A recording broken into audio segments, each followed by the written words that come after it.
Okay. So if you can see the Chrome now, the Chrome Canary, can you see that? Great. Yeah. Okay, so I'm gonna do, wait, let me pull up my notes actually. I can't survive without my notes. All right. So this is a kind of a last minute thing. I'm stepping in to fill this last minute cancellation void. And I'm gonna be talking about this specific project that I've done, because this is kind of I've tried out a lot of things with Eleventy here. And some of them kind of surprised myself in a very positive way, in how I was actually able to do stuff that I didn't think would be possible, or that I didn't think would be as intuitive as they actually were. I'm gonna go through a bit of the architecture for this project, and how it's done basically. For those of you who haven't seen this thing, which it's kind of a niche thing where you can click on these. I have a very old Mac, so this is smooth in a more capable Mac, but it's very, I get a very specific experience on my old Mac Mini. This is a collection of patterns that are intended to be used in SVG, but you can also download them if you want to, but they're intended to be, just copied, and copy and pasted, and to be further used in some SVG. And I made this thing because I kind of needed it myself with my own website. I had all of these patterns scattered around, and they were all SVGs, of course, but I found it very difficult to achieve what I wanted, because on my website, you can actually choose a different color if you want to, and it will all just, nicely, apply everywhere, because it's all just custom properties. But when I actually exported it from Figma, it would turn all of the patterns into just some base 64 encoded string. It wasn't actually patterns. It was just some string basically. So of course none of the colors actually cascaded through, because it wasn't SVG anymore at this point. And also it didn't really scale nicely, right? That is when I found out that actually Figma, when it exports something as SVG, is kind of just an approximation of SVG, because Figma itself is a WebGL 2D context, and it's actually you're not actually editing SVGs. When you copy it, it's just approximating it to a certain degree. But which I'm sure it's extremely complicated, and I have no idea. I have no idea about any of this. But it's also one of the reasons for why, when you actually download the file, which you can do, is you can download the file and look at it, but you cannot copy it into, so this is actually here, it's very tiny, but this is actually here, but you cannot actually use it in Figma, because Figma does not understand this type of code that is here. It does not understand this SVG. So whenever you use a tileable, repeatable background image in Figma, it's an actual image. So you can't just go ahead and say, use this SVG. You have to make an SVG, export it in an image, and then, refer to this image somewhere on your file system. So it was very difficult. So what I did actually to, actually turn this into SVG is I went ahead and, I tried to extrapolate what actually made this pattern repeatable, and, finically, with the pen tool, try to recreate these things. And it was not a problem with very simple things, like, if you just have a square somewhere, it's not a problem. But it becomes kind of problematic when you have waves or zigzags, or in that case, just angled lines, because it's not enough to just have an angled line that goes from one point to another. There's a bit more that actually needs to go in there, so it looks seamless. So it was kind of annoying. And I found that maybe this would actually be a good reason to start learning hand coding SVG, because why not? And it turned out it actually is much easier to do this in hand coded SVG than to do this in Figma. Really, surprised me. I consider myself like a designer and a developer, and I tend to lean towards the more graphical, visible user interfaces, but this actually was much easier to do by hand in SVG. So this is the reason for why this thing actually exists, because I needed this collection to be a thing, because I needed it for myself. And I felt like this could be a great thing to do in Eleventy, but I wanted it to be all about the patterns. And, it kind of grew into, what if other people could submit it? But I decided to go really, really step by step with it. And yeah, I want to dive into this. I just need to change my share. If I can find the button, the elusive button. Okay, I'm gonna open the editor. Oh, there's a chat. Okay. Can you see my editor? Can you see the editor? Can you see it? Great, awesome. I set up a new project, and I also try to get inspired by, let me see if I can actually pronounce his name correctly, Jérôme Coupé's article about structuring Eleventy projects. And I tried out some new things, but that aren't really that exciting to someone who's experienced, but very exciting to me, which is to move, certain tasks into a dedicated build task folder. This is where I actually use the subset of, this is where I subset my fonts in for the, I use WorkSense. So it's a variable font, but I still subset it, and it makes a big difference. But if you ever use Glyphhanger, I find it extremely unintuitive, and moving this into its own dedicated task made a lot of sense to me. It made it much more easy to handle for me. And this is where I also run Stephanie Eccles plugin that creates the social sharing images, like the Open Graph images and the Twitter card images. I move this command into here. So in my package JSON, I can just, call these tasks if I want to, which makes it nice for me. I am a big fan of, not using tools to a certain degree, in terms of I don't use the plugin that actually enables you to use Sass. I just write it in scripts here. I find it a bit easier for myself.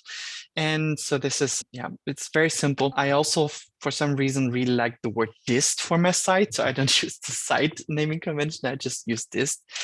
And then, of course, there's the source. This specific pattern or this specific article suggested putting all of the content into a content folder, which, of course, makes a lot of sense in Eleventy, because I can just determine how my URL is going to look like. And it really doesn't matter how I actually, structure, or I can structure it however I want, because I can also change however the URL looks like.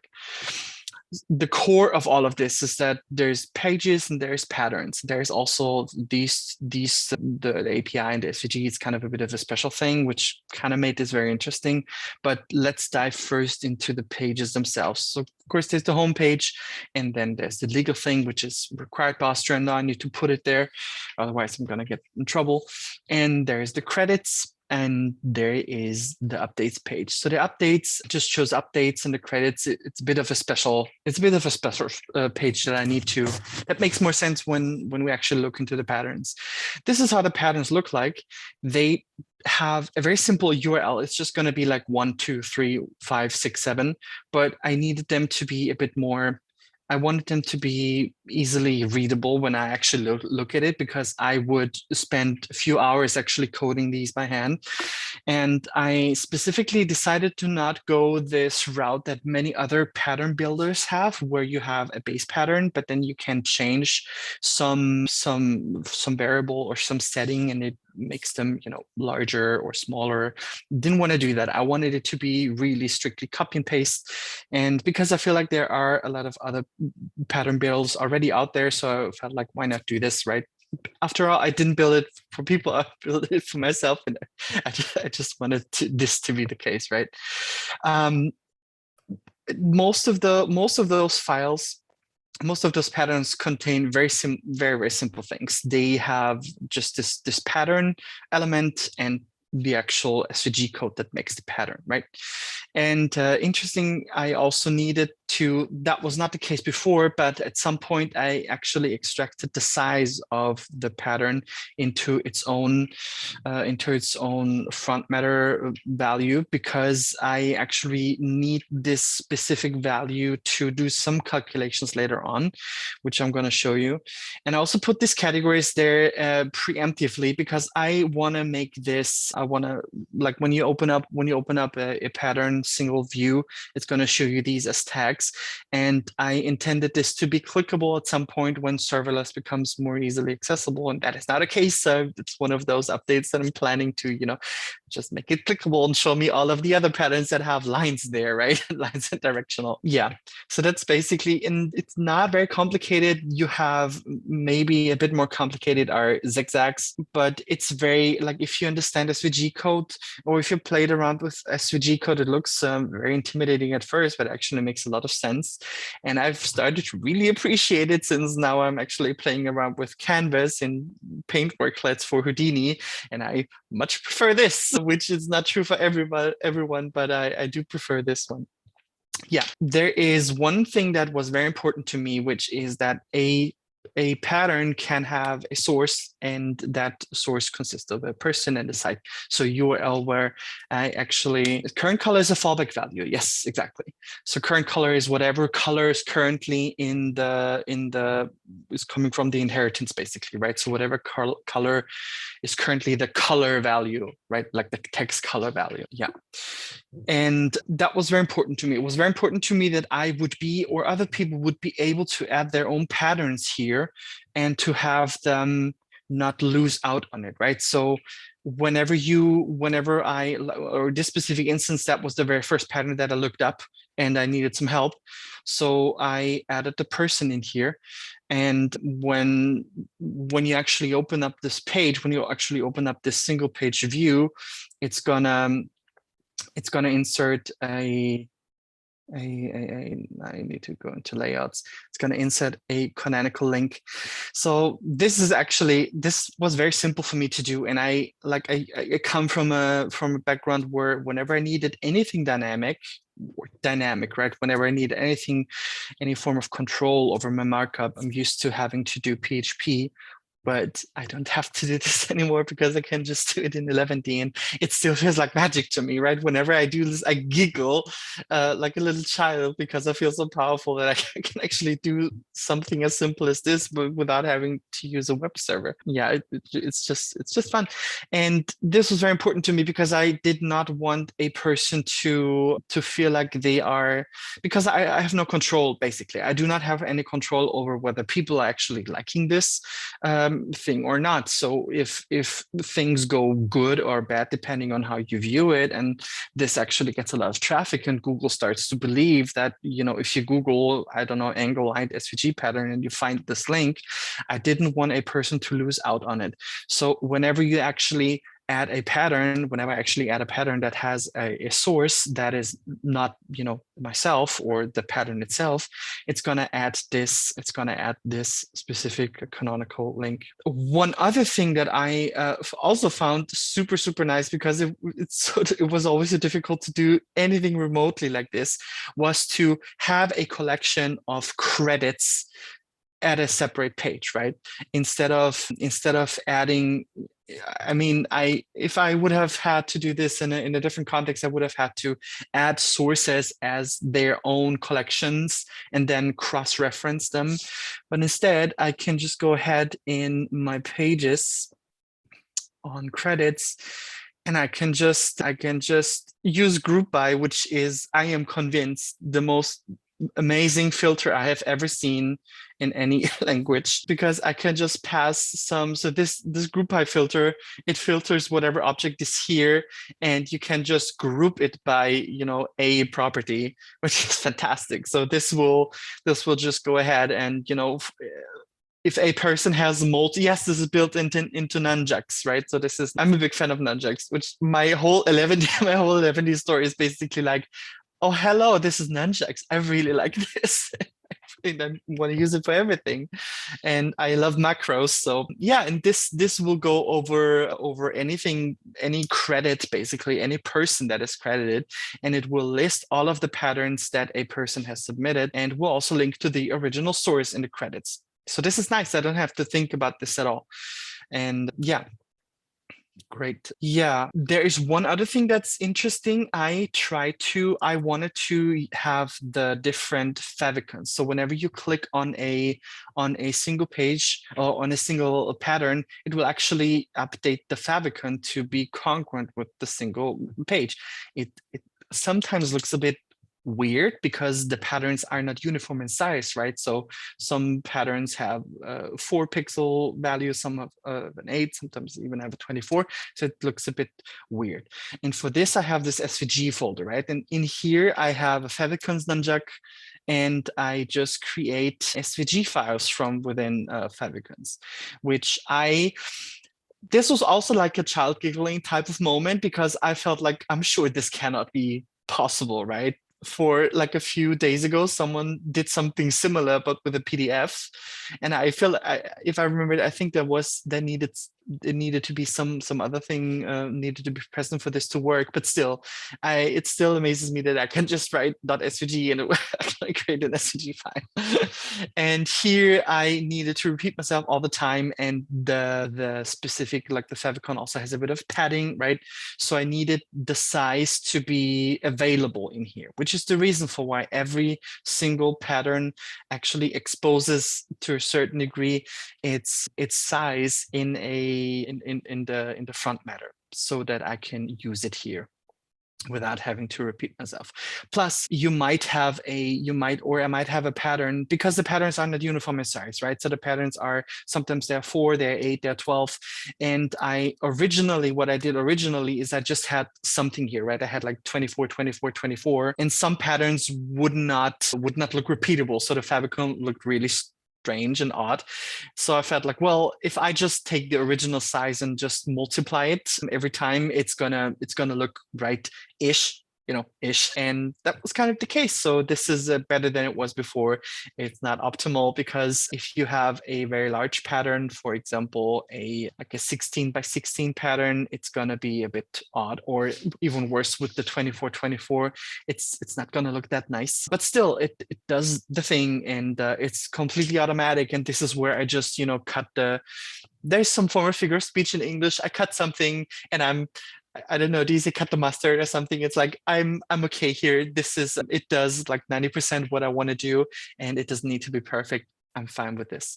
And I do the same thing for the downloads, right? So I do exactly the same thing. This is what makes it downloadable.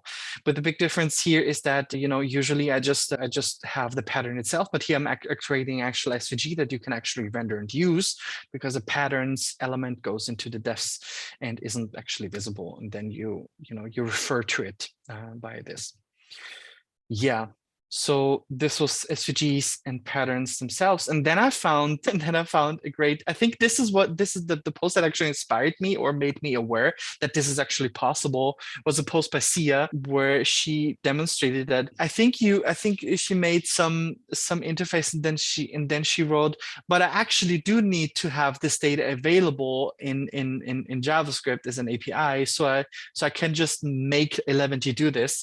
And this is what this does, right? So I have this API, and it just creates an API in patterns.json, which contains much of the contents. It doesn't contain the actual SVG itself, because I don't usually work with this. I'm very unexperienced with it. And I actually don't know if people wanted it, but I made it for myself, because I do have plans to actually move or implement a bit of client-side rendering to make it just a bit nicer. So I did this also for myself. Yeah, and the same goes for the full sprite, so or for the single file, right? So this just contains, whenever you actually go to the website and you say API pattern number.json, it will give you everything. Yeah, everything that's needed. Yeah. I think that's about it. There is a bit more, like I have this is a pattern that I do very regularly. I kind of like to do this just for myself so that I can, I'm trying to self-document everything just for myself because I forget what I'm doing or why I'm doing it. So I'm making this collection of, let's say, semantic versioning files. And even though I'm not very strict with this, and none of them have a permalink, but I just pull this into, just pulling it into pages updates, and I'm just showing all of them here. Yeah, it's very simple. I have and had a lot of fun. I also learned a lot of things. Also, for those who are interested in, I really like that's my main thing, right? I consider myself a CSS developer, and I use the bias approach, which I find really nice. It's BEM, ITCSS, what's your object-oriented CSS, and SMAX. Yeah. I think that's basically it. Yeah, I feel like we've seen this pattern as well. This is very important for the generation of the social media images. But other than that, yeah, I think that's about it. Yeah. So does anyone have like a question or want to add something or debug my weird code? That was really cool. Thanks for sharing. Yay. Well, thanks for listening.